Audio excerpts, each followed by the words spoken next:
He has an erection, Mordecai. It's very inappropriate. Mongo is appalled. Hey! We're recording the podcast! Shut up! Good!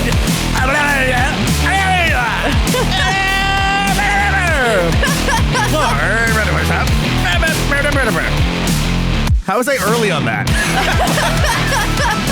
My name is Bernie Burns, sitting right over there. She's something, I don't know. It's Ashley Burns. Hi, Ashley, everybody. We're doing the full podcast in Simlish today. The best part about that is I can use that intro whenever I want to. Yeah, if you want to, you can use that every day. Fucking evergreen content, y'all. It's relevant at any point in time. Hey, it's Wednesday, everybody. You've quote unquote made it halfway through a week. Maybe you haven't. I don't know. Welcome to Hump Maybe Day. you're curled in a ball between your wall and your bed, just crying your eyes out. Maybe, who knows? You know what I did one day when I was in middle school is that's how I got out of school for the day. Go ahead. I squeezed down between the wall and my bed and I hid there. And my mom thought that I just left for school as usual. And then I was like, haha, home scot-free for the day. She comes home 2 hours later, furious, because guess what? Schools call your parents when you don't turn up. It's kind of a tracking system they've got in place. I was so smart until I wasn't. Peggy, I'm so sorry you went through all of that. Don't worry, your granddaughter will make it absolutely miserable. Oh, I can see it coming. Eventually. I can see it coming. Let's say, how many absences were you allowed in the Utah school system? Oh, I have no idea. Aside from Really? I knew exactly how many I was allowed because I hit it every semester. What was this? This is a goal for you? You get this is the maximum number that you get, right? This is your allowance. 100%. No, I really enjoyed school and I was good in school. And I was one of those smart kids who end up having problems later because you don't have to study at first. And then you don't learn how to study properly and it doesn't become part of your discipline. And so I had trouble later, basically once the material caught up to me and I didn't know how to study properly. Oh, yeah. That was first semester of college for me. Everything was a breeze right up until that. And then it was I got to do all this stuff on my own. And there's no checks and balances on a daily or weekly basis, just once every 6 weeks. How'd you do? Here's your exam. Yeah, for me, it was calculus. And part of that was that I didn't really know how to buckle down and study for. And part of it was that the teachers learned, the class was taught on TI-83 calculators, very specific, bring a TI-83 calculator. Those are really expensive, right? We couldn't afford a TI-83 calculator. So we got, a generic brand, the kind that you get in one of the bins at Walgreens or something where it's you can afford it. You got yourself a Tandy from Radio Shack, that brand? Yeah. Right, something like that, right? But the problem is the teachers didn't know how to use it. They didn't know how to teach me on it. On your particular off-brand. Right, they didn't know how to be okay, well, on this one, you do it this way. Your right? flavor aid of calculators. They had the instructions for TI-83s, and so I spent half the time just pushing buttons, hoping to God something worked correctly, and most of the time it did not. So that was a hard time. I fell behind. I never caught up. Let me look this up. And now I hate calculus. TI-80. Good job, Tandy. Which one was it? TI what? I think it was the TI-83. There's TI on Amazon. You can still buy a TI-83 to this day, believe it or not. Texas Instruments, the company behind TI-83, it's actually based in Austin. And when we lived there, I would drive by the Texas Instruments building occasionally. And every single time I went, you son of a bitch. Fuck you guys. Yep. Screw you guys. There was no reason for that calculator to be so expensive. That is one of the classic, the overhead of just being broke. If you could somehow come up with $50 whenever this was, 1990s? 90s, yeah, the mid-90s. Then you would have been 90s. able to just not spend an extra 7 hours a week trying to translate from their scientific calculator to your scientific calculator. Yeah, it's fine. I gave up. And you know what? It turns out the teachers lied. I don't use calculus on a daily basis. Yeah, you're not calculating the area under a curve on a regular basis, Ashley? Well, look, I'm calculating the area under your curves. How do you figure out your trajectories on a daily basis? How do you do that if you're not using calculus? Well, it turns out we all do have a calculator in our pockets. So, times have moved on. Take that, teacher. I would not skip school, but I would just convince my mom I was sick 20 days out of every 4 months somehow.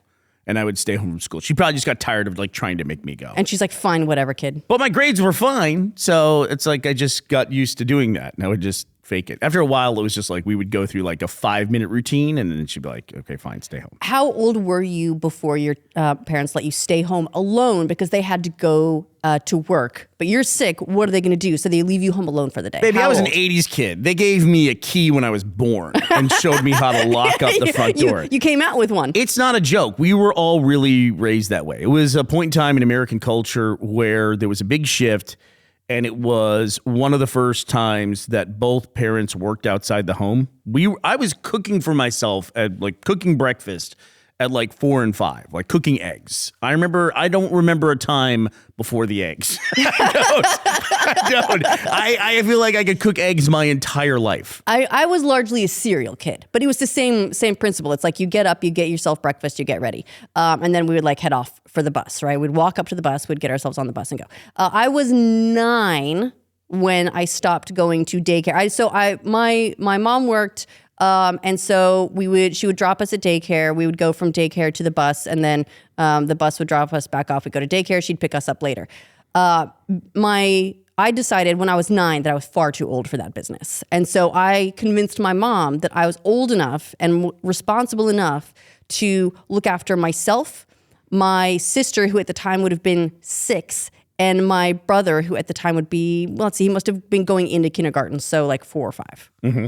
And I was like, no, I got this now. And I started looking after them from that point. And we would get ourselves up to school, and then we would get home from school, and like I would keep them alive until my mom got home. With Lion King VHSs and that kind of thing? Well, Lion King was my brother's. I should be clear that my sister's Disney movie of choice in those like big white foamy VHS packages was Little Mermaid. Ah, yes. Mine was George Romero's Dawn of the Dead. Or Faces of Death. That was your babysitter? Listen, we were talking about this before, too. The stuff that we were exposed to in media in the 80s, like Friday the 13th, Halloween, all this stuff was it was horrific. It was horrific. And I feel like it was a peak of when we allowed kids and teenagers to watch really awful, gory, terrible stuff. And then it kind of dropped off after that. Like Scream, even that franchise was a throwback to it. Not nearly as disgusting as the stuff that we watched. No, it was like, that's like a family-friendly version of some of that really horrendous horror stuff. I remember how old was I? I remember I must have been 6th or 7th grade, and I saw, oh my God, what's the one where they wake up? I'll remember later what this horrendous movie was. But like I had nightmares about it for months. It's Miss Congeniality. Love Miss Congeniality. It's such a classic film. But there is a lot of terrible stuff to talk about today in terms of movies. Yeah, like Parent Trap was a remake. In the original one, they actually trapped and killed parents. Free range parents. But yeah, I had to set the alarm. That was my job because I had to get myself to school. In 5th grade, I was by myself because everybody, my brother and my parents went to the high school because they taught there and he went there. And I started 2 hours later. And so why they made high school students start school at 6 a.m. Inhumane. That's like if you it's insane. It's insane. It was clearly decided by people who've never met a teenager because the teenage like circadian rhythm, and it seems fairly universal, is that you stay up until 4 a.m. and then you are asleep for the next 8 hours. And then you wake up and like by late afternoon, you're ready to go. Starting school at like 7:30 in the morning for a teenager, that's torture. My high school, all the way through when I was graduating, senior year, we got out of school at 2:15 p.m. That's nuts. Just such a dumb strategy. Just a dumb schedule. Anyway, what are we talking about today, Ashley? So today's podcast is halfway done. What do we want to talk about? Well, today's kind of an interesting day. We haven't talked a lot about like entertainment stuff because there hasn't been a lot to talk about. A lot of things have been on hold, on pause with the California fires. But suddenly today, they're all kind of talking again. You did 8 minutes on a Cameron Diaz movie yesterday. We know the whole plot of that dumb movie that you watched. You don't know. I saved the twists and the turns for you, Bernie. You don't even know. You don't even know. Did I go into a single thing about the estranged mom who's actually a famous spy hunter? The twist is the movie never ends. You have to watch it for eternity. It's like a god level curse that gets put on you. No, that was me talking about one thing I like. I'm saying that like there hasn't been a lot of like media announcements going out, right? But they announced Razzie nominees. Netflix announced a price hike. So there's things to talk about. And I have some personal frustrations that I can go ahead and. Okay, I have. Let's go. Let's hear your personal frustrations. I want to hear all about them. I'm having the stupidest, most petty. Like I could solve this in a heartbeat problem, and I'm too stubborn to solve it. Okay, so last week I talked to you about this book that was coming out. It's a sequel to Fourth Wing. So there's this series of books. It's like Dragon Rider War College. Also, everyone's 20 and insanely horny, like frustratingly horny. And so. You love horny stuff. I do. You love it. I do, but like in the middle of like a battle or something, I'm like, girl, tone it the fuck down. There's a sword coming, okay? God damn. We know he's got abs, but focus. What do you mean there's a sword coming? Like it's a winged sword? Flying like someone's like throwing a sword or some shit at you and you're busy being like, oh my God, but he's beautiful. We know he's beautiful. Shut up and focus. Stay alive and you can bang later. See, anyway. I would be distracted by it. I'd be like, sir, that is not how you use that weapon. Who trained you? You'd be like, that actually looks more like a rapier. Anyway. Anyway, so it's a grapier. The third book in this series came out yesterday, and I haven't started it yet because I'm behind in the reading schedule that I set for myself that has absolutely no consequences whatsoever if I break it. But instead, I'm in the middle of the second book in this series, and I'm like, I could just stop and I could just go ahead. I've read this before. I know how it ends. I could go to the third book. I'm looking at it. It is physically right there. I bought the hardback and it came right, boom, on release day, and I'm not reading it yet because I decided to give myself a reread, and I'm behind, and I'm mad about it. Maybe you should do what some people do. Some people do it with this podcast, I've been told. Which is, I was on, to get today's drop, I went to the Dungeon Crawler Carl subreddit. We'll talk about that in a second. This is a book series that I finally just finished. I'm now up to date, and I was worried about talking about it because I didn't want to get anything spoiled for me. But I went in there, and someone put a clip. I was trying to find that clip in particular of that character saying Mongo is X. And someone had a screenshot of them listening to it on Audible, and the first comment was, 3.5x speed? Who hurt you? What happened in your life that you listen to books at 3.5x speed? But there's some people who do that. Some people listen to this podcast at like 2x speed. How that would be a 4-minute podcast at that point every day. Right. Like we keep this short enough, don't we, guys? Like, what are you doing?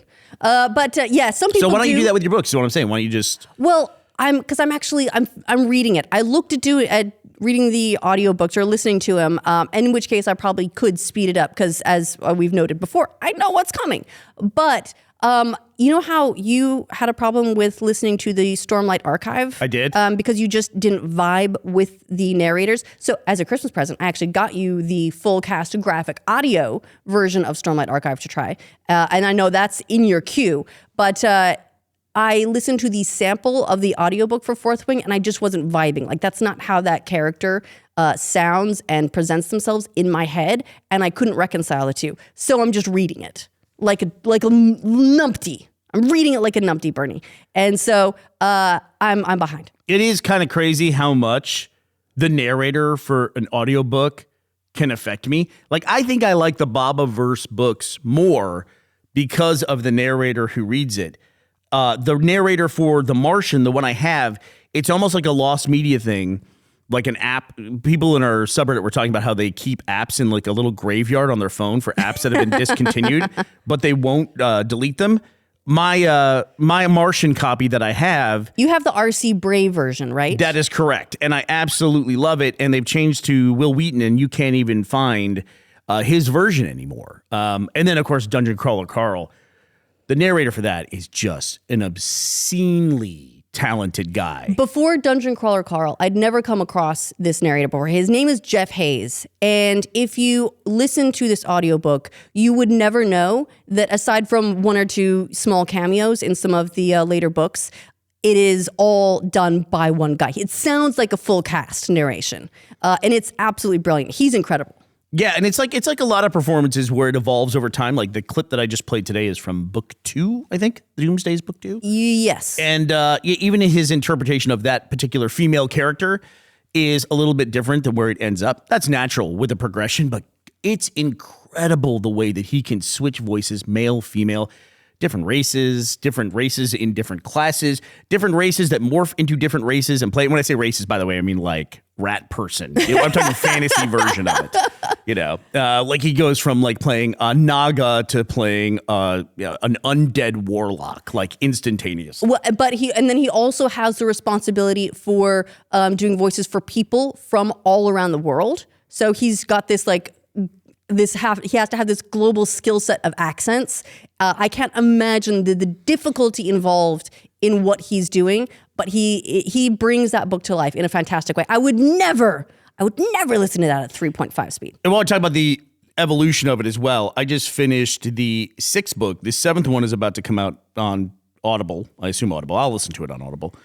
And the evolution of the story is in the same boat. I just went back to the 2nd book. The 2nd book was about 25 chapters. The 6th book, which I just finished, I think is like 70 chapters long. Matt Dinniman, should call him out as well, the person who writes Dungeon Crawler Carl.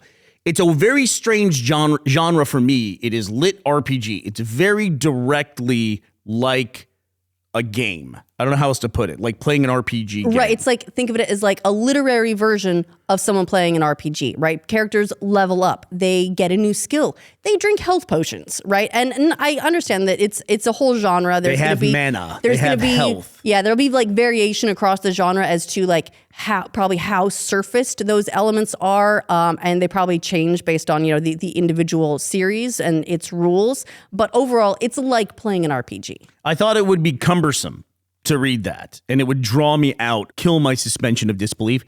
Didn't at all. The way Dinniman handles it is crazy.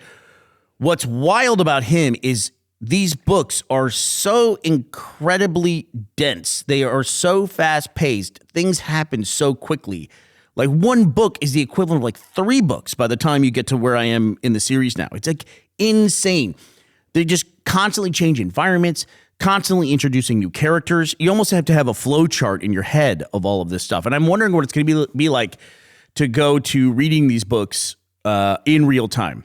Right. Do you say reading the book, by the way? Experience. Like if I'm listening to it on audio, can I still say read? I mean, I would say so. You're still experiencing the book. It's someone reading the book to you, right? So you're still reading it together. You're just, in this case, you're the boy in Princess Bride whose grandpa is reading the book to him. Oh, I thought you said it was like the boy in one of your fantasy novels that like throws a sword at some girl. And she's like, that's hot. I'm going to fuck him. Calm down, Bernie. Calm down. Take it down a notch. Dave, that's your book. That's what you read, for God's sake. But yeah, it's been great. I really have enjoyed the Dungeon Crawler Carl series. It's really tremendous. Great team up between Jeff Hayes and Matt Dinniman. It's absolutely incredible. I'm so happy that we found both that author and that narrator, because it makes me want to go check out things like other things from both of them. I have started listening to another lit RPG series. I've only just started, but it's on pause at the moment because I have to get through my goddamn horny teens. It's the That's gonna be a soundbite. It's the Cradle series by Will White. So I'm working on another one, but we'll see how it goes. One of the things I do love about the Dungeon Crawler Carl series is that it's this very like irreverent, very fun, like over the top comedic action kind of like RPG series, and it's ridiculous. And I think there will be a lot of them that take place in different types of worlds, like more serious kinds of worlds. And it's yet to be discovered if I like lit RPG as a genre or if I just really like this series. Dinniman does this really interesting thing too, where sometimes you can catch it when it starts to happen, where they'll be in a plot and everyone's on board in the narrative with the plot, and it just hasn't been revealed to you. And it's a really cool device because then the plot is revealed to you and you see how all the pieces come together. As they execute it? not everything is like that in the book though, and because so much stuff happens, sometimes I don't know if I'm just behind. Like, I did I miss a thing? Like when I was listening to this? Yeah, like were you distracted and you missed something and this was all explained? Yeah. Or are you just discovering it? Or are we going to have one that's revealed here in like 5 minutes? This is what exactly is going on. It was funny because early in my career with Red versus Blue, we went and sat down with development people at MTV for RVB. And they wanted to take Red versus Blue and put it on, they wanted to put it on MTV2. And I was immediately like, I'm not interested in this conversation, but thank you. I think MTV2 had less viewers than our website did, like less visitors at the time. But we were sitting, it was like such a classic, like something out of a movie of a Hollywood meeting. We were sitting in these egg chairs in the MTV building. Classic egg chair, yep. And I was already, when Red versus Blue started, I was 30. So I was already kind of late to the game, honestly. And this guy was like 22 and an executive at MTV. And we're sitting in these egg chairs and we were talking about the show and everything. And he was talking about how much he liked it. And of course called it, I love the red and blue. I love it. It's never watched a single frame of it. And he said this thing, this is 2004, 2005. He said this thing about like the philosophy behind MTV at the time. He goes, and I just like, the way we think about MTV is like, we don't want people to watch MTV like, hey, look, I'm watching this. I'm watching MTV. And I said, okay. And he goes, yeah, like MTV to us is like, you're at a party. You're at a really cool party with lots of really cool people. There's like great conversations going on. This is such a Hollywood discussion. Yeah, exactly. And you man's just in the egg chairs. And I'm like, don't fit in my egg chair. I'm like completely uncomfortable. And he goes, you're at a party and there's amazing people and it's a great scene and great conversation going on. And you go, hey, what's this on over here? Like on the TV, what is that cool image I just saw? Oh, that's MTV. Oh, cool. And then you go back to your cool life. And like, that's what MTV is. We just want it to be part of like the background in your cool life. And I was like, why would I ever want to put the show that I dedicate my life to being like background noise at a party? Like, why would you tell me that? That guy was so fucking ahead of the curve. I can't tell you. It's like background media. It's like I have completely turned on my opinion of this guy over the years in that conversation. You got to find that guy. I don't like it, but he was right. But there's something about it where it's like thinking back to that conversation. It's like I had inside information of like where things were going, and I'm so glad I didn't use it. Does that make sense? It does make sense. Like I didn't lose anything by not going all in with this guy who had his finger on the pulse of where media was going, because where it went was fucking shitty. Well, that's when you start getting notes like, hey, can you describe the actions that are happening so that people that are actually scrolling their phone while they watch your thing don't get lost? Right, for Netflix, yeah. Right, exactly. Oh, speaking of which, I guess we should note Netflix is raising prices again. So this is, I think, their first increase in a while, but this is actually their first increase on their ad-supported tier, which is interesting. So they've announced under the new pricing, their standard plan without ads is going to go up by $2.50. So it's going to go up from $15.50 roughly to about $18 a month. And it's been a while since they've increased that, but they're also increasing the ad-supported tier to $7.99 per month from $6.99 per month, which I find kind Revolt.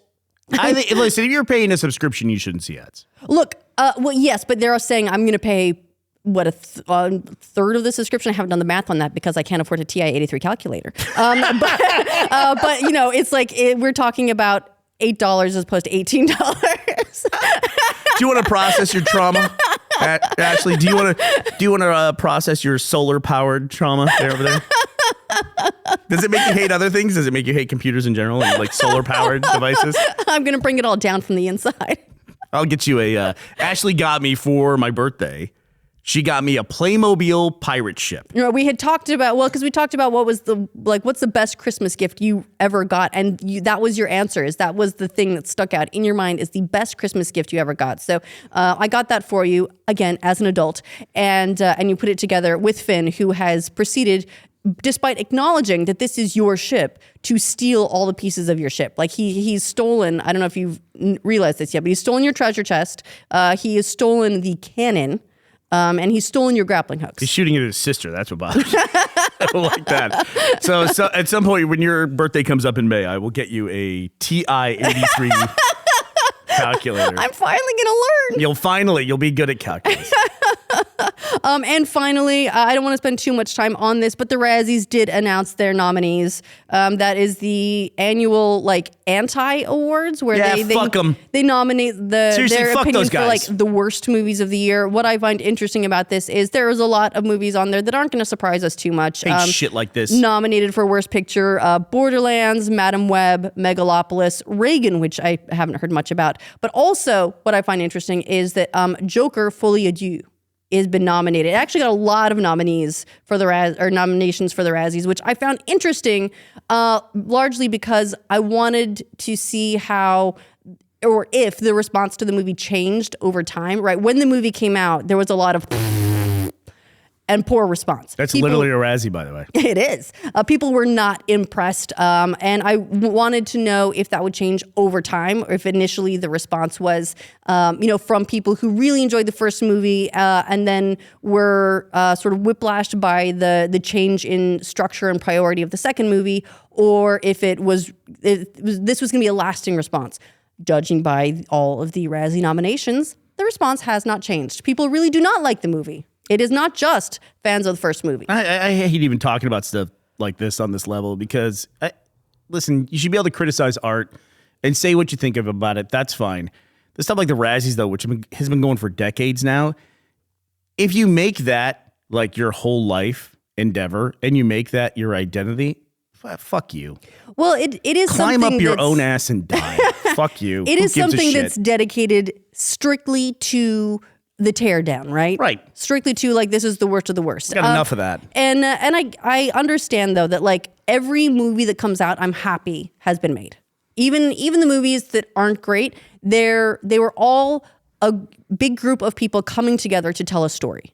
I bet they have sponsored parties and red carpets, and they introduce themselves at dinner parties as the people behind the Razzies. Fuck you. The celebrity's got to go. You always read about some celebrity that goes to the fucking Razzies And accepts their Razzie award. Wow, look, they're so down to earth. They got to go through that whole thing. It's the celebration of the teardown and nothing else. That's it. Which I don't like, but I did find it notable specifically just because I wanted to see if the response to Joker would change, and then I was shocked by how many nominees it got for these bad awards. I know I'm holding back a little bit here, but I actually don't like these people. Well, if I may say a big thank you to some people that we do like, Bernie, I want to say a big thank you to Ethan Eppelman and Nathan Adamchak. Thank you both for sponsoring this episode of our show at patreon.com/morningsomewhere. Let's do it. How about a little bit more of the build up, not the tear down? Okay. All right. Well, that does it for us today. January, I don't know the date because I didn't say it's 22nd, 2025. We will be back to talk to you tomorrow. We hope you will be here as well. Bye, everybody.